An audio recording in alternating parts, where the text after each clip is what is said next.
How are you, man? I'm good. I'm good. All How's good. how, how's training camp looking? Has been great. Feeling really, really well. Really well trained. All was done here in Florida. I was in Florida at Cliff. So Right. yeah, really good. So, Vicente, how does it feel to be headlining the main event for this card? Yeah, for me, it's an honor, to be a main event in the UFC. This has always been my dream. This is gonna be my second main event.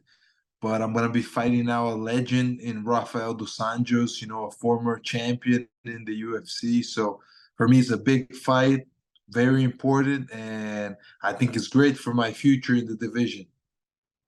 Right, right. As you said, you're going up against a veteran with Rafael Dos Anjos. So, what's your confidence level looking like? Does it play a huge mental? Uh, does it play with you mentally, considering that he's a very experienced fighter? So, how do you deal with that?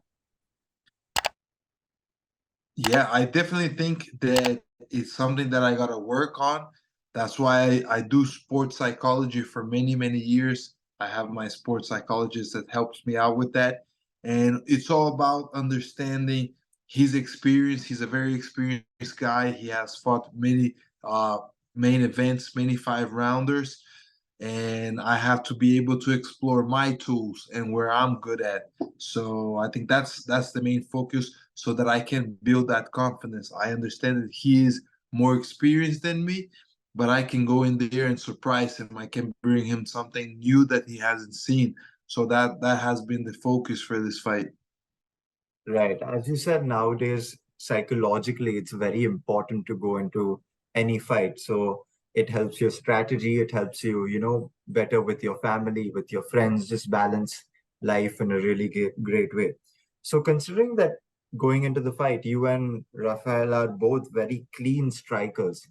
Although you have some of the reach advantage, what strategy are you looking for that would make the difference on Saturday?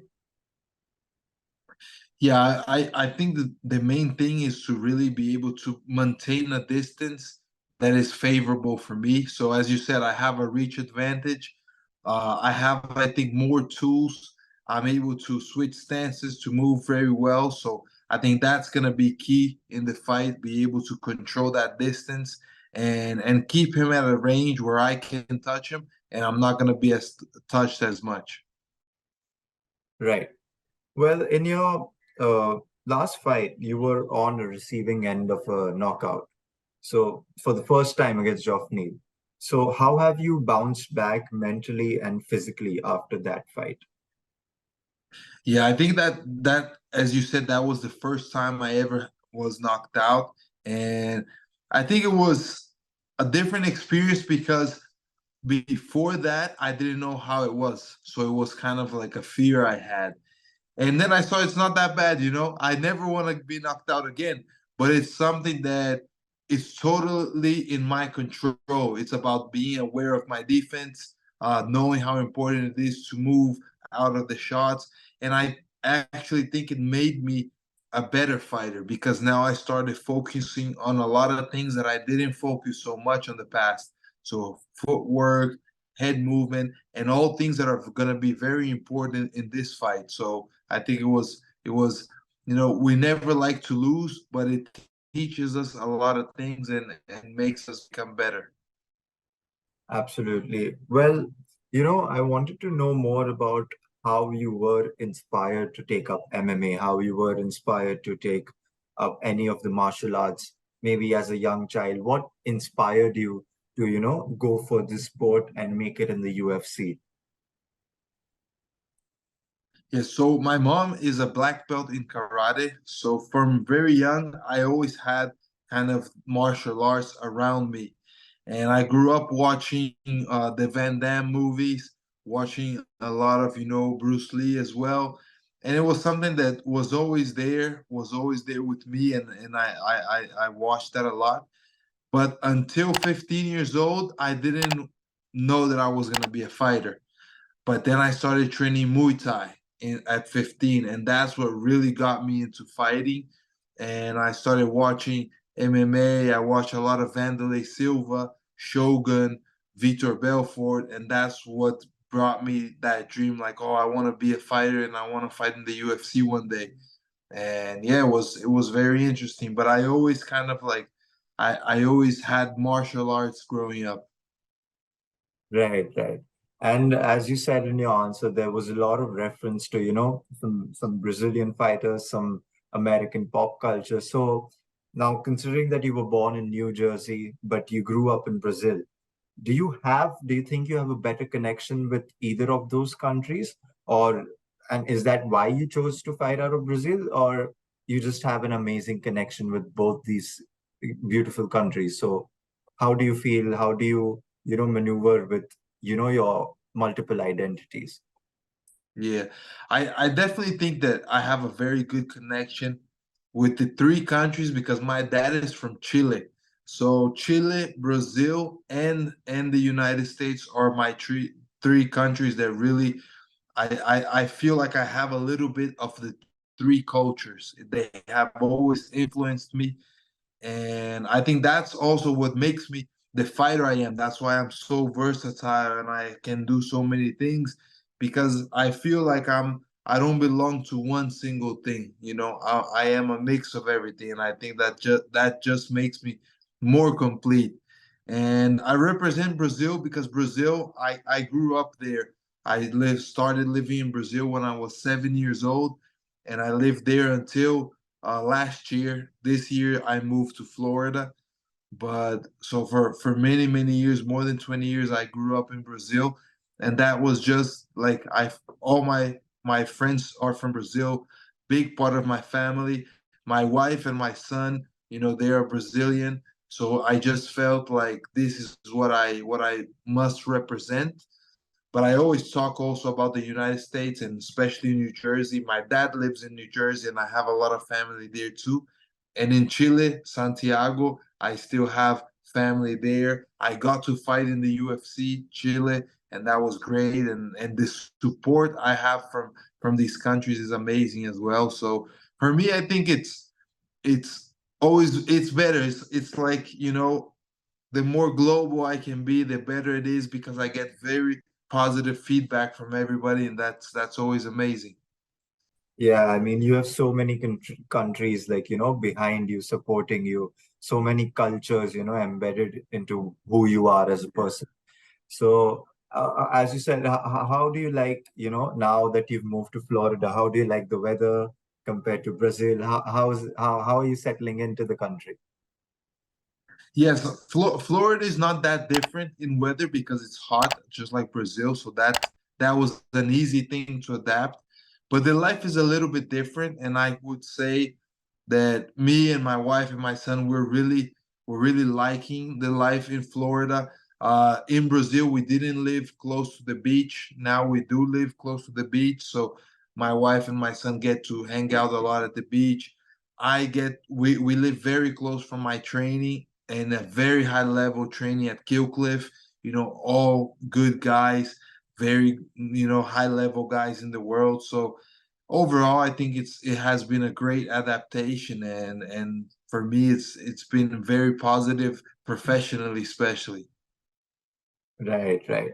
Do you think your son would be joining or taking up the martial arts, or is he already? I So not yet. He's 2 years old, so he Oh, okay. still cannot train. Yeah, but he does have like he already kind of shadow boxes and does little things like that. But if I could pick for him, I would not pick fighting because I know how tough it is. But Right, at the same time, as a father, I just want him to fulfill his dream. So does if it is to be a fighter, right, I will support him and I will help him and I will teach him because I know a thing right, or two. But if he wants to do something else, I'll right. support him in that too. Does he understand when Papa goes on TV or on the screen? Does he Yes, understand that? yes. Whenever the UFC is showing, Yeah. he starts saying "Papa, Papa." He thinks it's me, and then Okay. sometimes it's me, but when it's not me, I tell him, "No, that's not me. That's someone else." And then yeah, okay. Right, right. Okay, Vicente, I always wanted to ask you, what was the story behind your nickname, the Silent Assassin? How did that come up? What were you thinking, or was it just like, okay, this sounds great, we'll just go with this? So how did that get created? Yeah, so that happened in the Ultimate Fighter 21. That's how I got to the UFC. And at that time, my manager was Glenn Robinson. He was the owner of Black Zillions. And I was there in the show, and a lot of the guys would say like, "Oh, I'm gonna go there and do this. I'm gonna knock this guy out. I'm gonna submit this guy," and they talked a lot. But sometimes they went out there, and when they fought, the fight wasn't as good as they say it was gonna be. Now I did the contrary. When it was interview time, I just said, "Yeah, I'm gonna go in there and I'm gonna do what I can do. I train and that's it. I didn't talk much, but when I got in the fight, I would put on a show and do really, really good fights and get a lot of finishes. So my manager at the time, Glenn, he said, "Hey, I'm gonna call you the silent assassin because you don't talk much, but when you get in there, you kill your opponents." And from then on, it I became the silent assassin. Right, right. I mean, there are many people just to be in the spotlight, they would trash talk a lot, just try to play games with you mentally. But eventually, when you're in the octagon, it all comes down to hand combat, and whoever's the best Yes. man. So I wanted to ask you in terms of that, who were your all-time top five best MMA or UFC fighters that have been in the sport that inspired you? I would put top one George St. Pierre, just because he's a great fighter in and out of the octagon. He's a great example as well. After that, Shogun. So Mauricio Shogun Hua for me was a big, big inspiration. I've always really liked him. Third place, Vitor Belfort. I think he's a beast. Very, very good striking, very good boxing, and I got to train with him personally, like and I do have a good friendship with him, relationship. So it's a guy that was an idol, and now I have the honor to call a friend as well. Then I would go with Nogueira, so the Big Nog, Tauro. He is an amazing, amazing, amazing fighter, but also an amazing ambassador for the UFC. I have worked a lot with him because of the UFC, and he's always looking out for all the new fighters, up and comers. He calls us, he sends us message. He wants to know how we're doing. He gives us counsels for the future. Say, hey, you got to think of your future, build your image. One day you're not gonna fight anymore, so you got to think about how you're gonna retire, and that's very important because sometimes we don't think. And Minotaur is a guy that is doing that, and is helping everybody with that. And number five, let me think. I'm gonna go with Robbie Lawler, who recently retired, and also a guy that I've trained a lot with at Killcliff, and he's a great person. He's a guy that helps everybody in training. He tries to give all his knowledge in there, and at the same time, he's a beast. He's a great fighter. Has put on amazing shows for all the fans. So that's my top five. All right, great. So my final question to you would be, surrounding in India, there's been a lot of people, lot of fans, taking up MMA now, taking up UFC because of how the sport has grown throughout these years.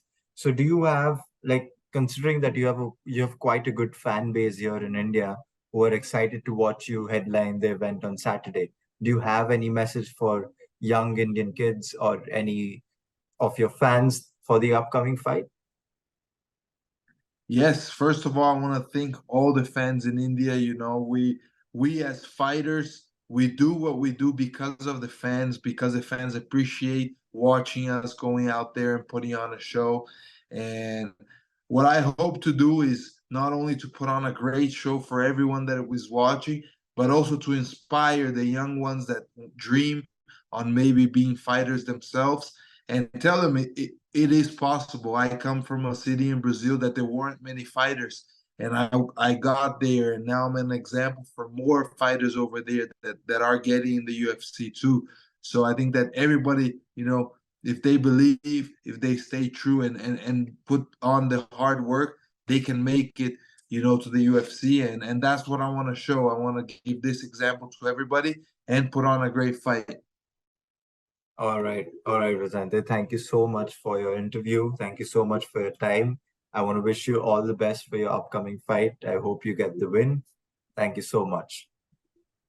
Thank you. Appreciate it. Yes. Take care.